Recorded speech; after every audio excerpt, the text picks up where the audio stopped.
Hello বন্ধুরা, good morning সবাইকে। সবাই কেমন আছো? নিশ্চয়ই ভালো আছো। তো দেখো, আমিও ভালো আছি, আর ভালো আছি বলেই দেখো দৌড়ে দৌড়ে কাজ করছি। কেন বলো তো? কলে বালতিটা বসিয়েছিলাম, জলটা ভরে গেছিলো। এবার আমি যদি তাড়াতাড়ি করে জলটা না নিয়ে নিই আর জলটা যদি পড়ে যায়, তা সেটাও অপচয় করা হয়। আর গাছগুলোকে এটা অপচয় বলছো? এগুলো তো দিতেই হবে, কি বলো? এদেরও তো প্রাণ আছে, বলো? প্রাণ মানে বেশি, প্রাণের থেকেও বেশি। তোমরা হয়তো বলবে যে গাছের প্রাণ নাকি, গাছ তো জড়জীব। না, এদেরও প্রাণ আছে, এদেরও বাঁচা মরা আছে। গাছ যেমনি মানুষ বাঁচে মরে, সেরকম গাছও বাঁচে মরে। তা দেখো, এই গাছটাও এখানে, এটাকে বলে জেট প্লান্ট। আর পাশে একটা ছোট বাম্বু ট্রি আছে। তা জেট প্লান্টটার গায়ে না একটা না ছোট গোড়া ভেঙে গেছিলো, তা সেটাকে আমি আবার লাগিয়ে দিয়েছি বলে না, দেখো ছোট্ট কী সুন্দর একটা গাছ হচ্ছে। কিন্তু আশা করি এই গাছটা কিন্তু হয়ে যাবে। আমার জায়গার অভাব, ভাড়া বাড়ি, কিন্তু এত গাছ, এবার তাও দেখো গাছের নেশা আমার কিছুতেই যায় না। আমার নিজেকে নিয়ে চিন্তা হয় না, মনে হয় যে আমি ঘর যখন ছাড়বো, আমি কিভাবে এই গাছগুলোকে কোথায় কোথায় কী করে নিয়ে যাব, সেটাই এক চিন্তা। তারপরে চলে গেলাম দাঁত ব্রাশ করতে করতে, ব্রাশ সেরে নিলাম। এবার বিছানাটা তুলে, বিছানা প্রত্যেক দিন ঘুম থেকে উঠেই আগে আমি তুলে। ও ভালো কথা, আজকে আমি ব্লগটা শুরু করেছি কখন থেকে তোমরা জানো? একদম 6টা থেকে। সকাল 6টা বাজে, তখন থেকে বাইরে ধুয়ে দেখলেই তো একদম রোদও ওঠেনি, ভালো আলোও ফোটেনি। তা ভাঙার পরে ভাবছি কি যে এখন আর শোবো না। আর প্রত্যেক দিনে একবার ফোনে যদি ঢুকে যাই না, আর ফোন থেকে বেরোনো হয় না।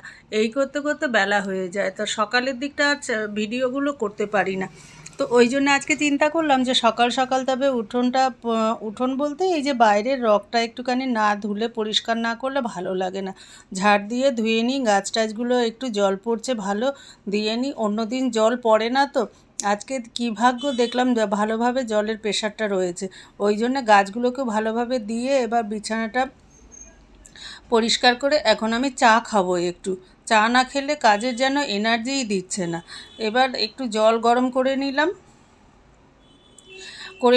জলটা, মানে জলটাকে বসালাম যে এবার এটা দিয়ে স্নান করব। ততক্ষণে চা খেয়ে নিই। আর এবার মাসি তো এসে এত কথা বলতে থাকে, এত কথা, মানে উনি চলে আসবে বলে তাড়াহুড়ো করে আমি ভিডিওটা করে নিচ্ছি। আর না এলে না খুব বকতে থাকে, এক কথার মাঝখানে কথা বলবে, এত বক বক করবে, মানে ধারণার বাইরে, তোমার মাথা খারাপ করে দেবে, এত বকতে থাকবে। তো কি করব, এখন তো সবার সঙ্গেই তো তাল মিলিয়ে চলতে হবে। আর জল গরম হয়ে গেছে, এবার আমি স্নান করতে যাব। আর স্নান করে এসে তারপরে এবার রান্নাবাড়ি কি বসাই না বসাই দেখব। তো ওহো, সত্যি কথা ভুলেই গেছি, আজকে আবার কিছু না ভাত আছে। কালকে রাত্রে শরীরটা ভালো লাগছিল না, ওই জন্য আর খাইনি। এবার এই ভাতগুলো তো আজকে গতি করতে হবে। যাক, আজকে রান্না থেকে আমার ছুটি পড়লো, জানো কি খুশি, রান্না করতে হবে না। দুটো ডিম ভেজে পান্তা ভাতটা খেয়ে নেবো। আর জলও দেওয়া হয়নি জানো। আর ওয়েদারটা এখনও ঠান্ডা ঠান্ডা ভাব আছে বলে ভাতটা মনে হয় নষ্টও হয়নি, যেমন কি তেমনই রয়েছে। তাই এবার একটু জল ঢেলে দিয়ে ভাতটাকে, ডালাটা ভেঙে দিই, ডালা মতন রয়েছে তো। আর একভাবে কাল থেকে ওইভাবেই ধরা রয়েছে, যদি জল না ঢেলে দিই না তা নষ্ট হয়ে যাবে। এবার গ্যাস ট্যাসগুলো ভালো করে পরিষ্কার করে মুছে নেবো। আর আমার এটা অভ্যেস, আমি ডিউটি বেরোবো, তাও যদি আমার মানে রান্নার পরে কমসে কম আমার গ্যাসটা পরিষ্কার রাখতে হবে। আর যদি ময়লা তেলচিটে থাকে না, তা আমার খুব বিরক্ত লাগে, আমার ভালো লাগে না। যেন ঘরের কোনো কিছু যদি কোথাও ময়লা টয়লা থাকে, যেন আমার মনটার মধ্যে, দোকানে থাকলেও আমার মনটা সেখানে পড়ে থাকে যে এই জিনিসটা করতে হবে, এই জিনিসটা তুলতে হবে, এটা গোছাতে হবে, এই জায়গাটা ময়লা আছে, ঝাড়বো। কোথাও একটু যদি ঝুল দেখেছি, তা সেটা নিয়ে আমার মাথায় চলতে থাকে যে কখন ওই ঝুলটা ঝাড়বো। আর আমি না কেমন বলো তো, যখনই যদি মানে হাঁ করে বোতল দিয়ে জল খেতে যাই, তখনই আমার চোখে যেন সব জায়গায় ঝুলগুলো পড়ে। তার সঙ্গে সঙ্গেই আমি টেনে টেনে নিই, জমার সিন দিই না কখনো।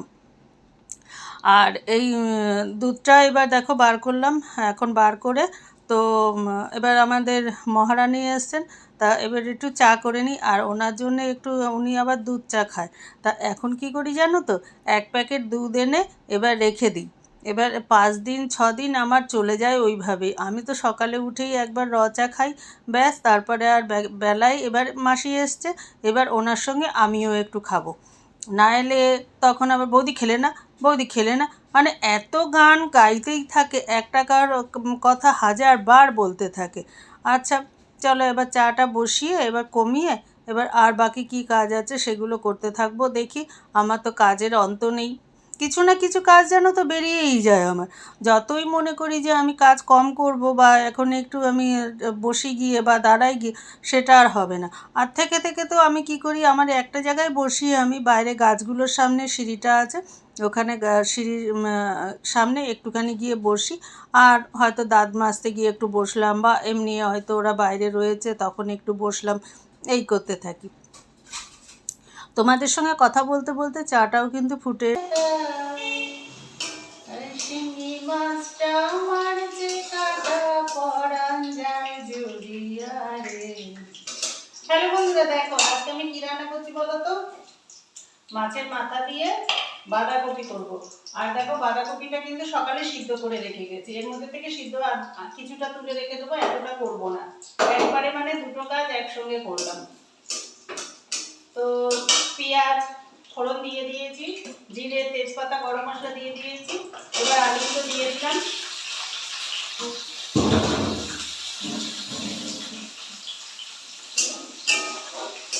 আমার অবস্থাটা না তুমি দেখো পাগলের মতন, মানে কোনোভাবে একবার ঘর একবার দোকান দৌড়ে বেড়ালাম। এক এক সময় এমন হয় না।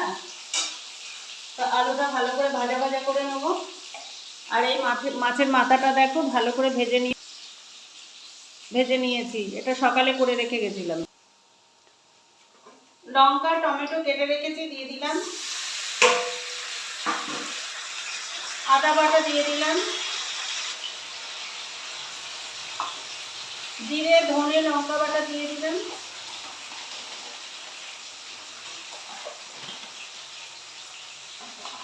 একটু হলুদ দিয়ে দিচ্ছি,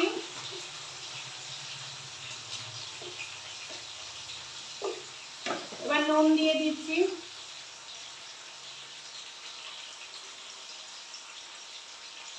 সব একসঙ্গে দিয়ে দিয়েছি।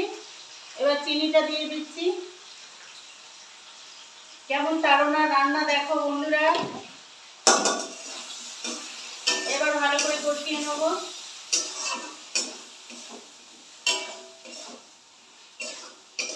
এবার মাথাটা দিয়ে দেবো।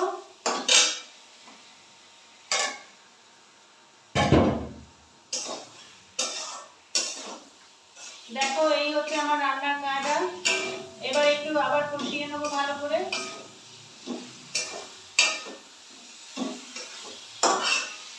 এবার বাঁধাকপিটা দিয়ে দেবো।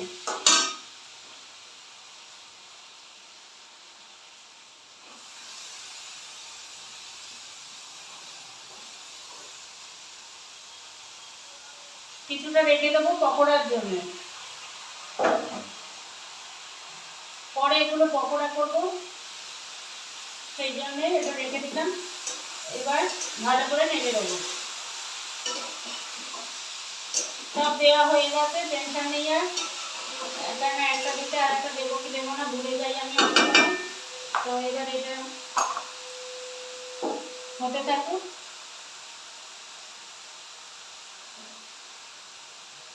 আর যেটা পকোড়া বানাবো সেটা এর মধ্যে রেখে দিলাম।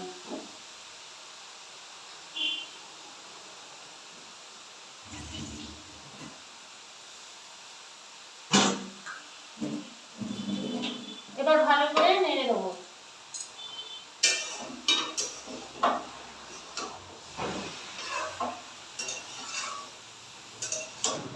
মাছের মাথা দিয়ে কিন্তু এমনি বাঁধাকপি বলো লাউ বলো এইগুলো কিন্তু বেশ, তারপরে মুগ ডাল দিয়ে বেশ ভালোই লাগে।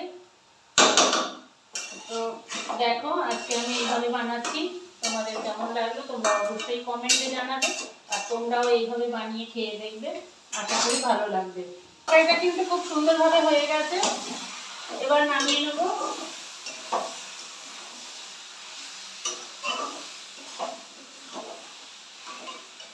হয়ে গেছে আমার, এবার ভাত বেড়ে নেবো, তরকারিটাও বেড়ে নেবো। নামিয়ে নিলাম। এটা উনুনে থাকা অবস্থাতেই বাড়বো না, আর একটুখানি কারোর জন্য উদ্দেশ্যে রেখে দিতে হয়, সেই জন্যে এটা আমি আলাদা করে একটু রেখে দিচ্ছি, আগাড়ি তুলে খেতে নেই। তো তো বন্ধুরা দেখো, ভাতের থেকে তরকারি বেশি, কেন বলো তো?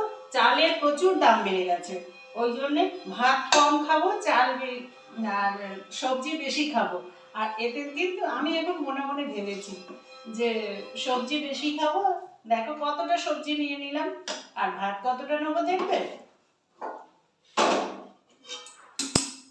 এই হচ্ছে ভাত, তোমাদের দেখাচ্ছি কতটা ভাত নিচ্ছি। দেখো, এক মুঠো ভাত না নিলে নয়, তাই ওই জন্যে ভাত কম খাবো, সবজি বেশি খাবো।